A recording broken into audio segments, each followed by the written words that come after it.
Шановні українці, зараз в Дніпрі ще тривають роботи після удару російських дронів. Удар був цілеспрямований по центру міста. На жаль, постраждали люди. Загалом весь день для східних регіонів Харків, Дніпровщина, також наша Сумщина, Чернігівщина – це фактично постійні повітряні загрози. Харків був під ударом. На Чернігівщині був удар по підстанції, зараз триває відновлення. На Сумщині в ніч на цей день росіяни вбили цілу родину. Просто вбили в будинку. Жінка, чоловік, двоє маленьких дітей, 4-7 років діткам було. Жінка була вагітна. Удар російського дрону. Мої співчуття рідним та близьким, ми обов'язково відповімо Росію на їхні удари. Також сьогодні були доповіді військових.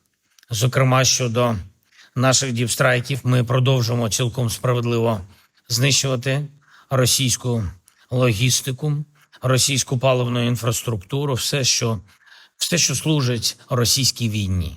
Світ знає, тільки Росія є винною, що війна не закінчується. Правильні сигнали отримуємо зі Сполучених Штатів Америки і від інших наших партнерів. Сигнали, що сила потрібна, щоб примусити Росію до реальної дипломатії, до перемовин, до миру, до зустрічей тих форматів, які можуть реально допомогти, від яких Росія постійно ховається. Без сильного тиску росіяни не зупиняться, навпаки намагаються збільшувати свою агресію. Вже 7-й день, і раніше, до речі, не було такого, аварійна ситуація на Запорізькій атомній станції. Ситуація критична, через російські обстріли станція відключена від живлення, від електромережі. Забезпечується електрикою від дизель-генераторів. Це надзвичайно. Генератори і станція не розраховані на таке і ніколи не працювали в такому режимі так довго. І вже у нас є інформація, що один з генераторів вийшов з ладу. І саме росіяни через обстріли перешкоджають ремонту ліній електромережі до станції та відновленню базової безпеки. І це загроза для всіх абсолютно. Ще жоден терорист в світі не дозволяв собі робити з атомною станцією те, що робить зараз Росія. І правильно, щоб світ не мовчав. Провів нараду з військовими та з Міненерго. Я доручив уряду, Міністерству енергетики України разом з Міністерством закордонних справ привернути увагу світу максимально до цієї ситуації.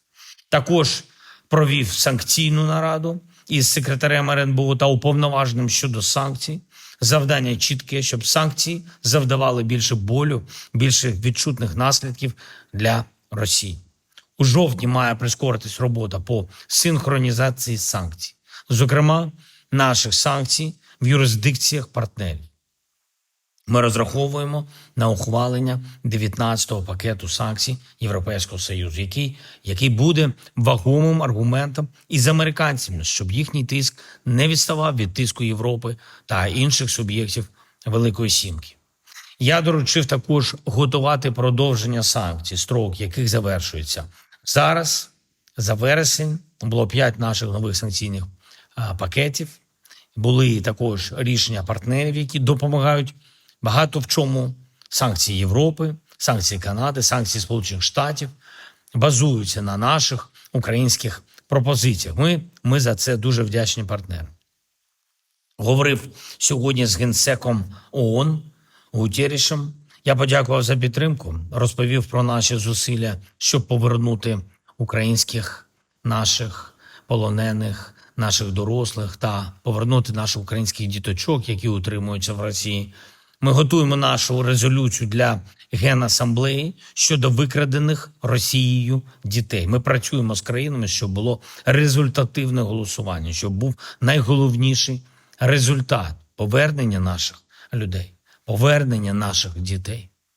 Ще одне. Сьогодні українська розвідка разом з МЗС евакуювали з Гази ще 57 людей, з них 48 громадяни України, 16 дітей. Загалом за майже 2 роки нашими силами евакуйовано з Гази ще 422 людини. І не тільки громадян України, але й громадяни держав-сусідів. За американською ініціативою є домовленість врегулювати всю ситуацію в Газі. І не тільки для цього регіону, для багатьох в світі це має значення. Важливі пропозиції президента Трампа. Ми говорили сьогодні із Генсеком ООН про це. І це хороший шанс на врегулювання. Ми готові зробити свій внесок, щоб американські пропозиції спрацювали.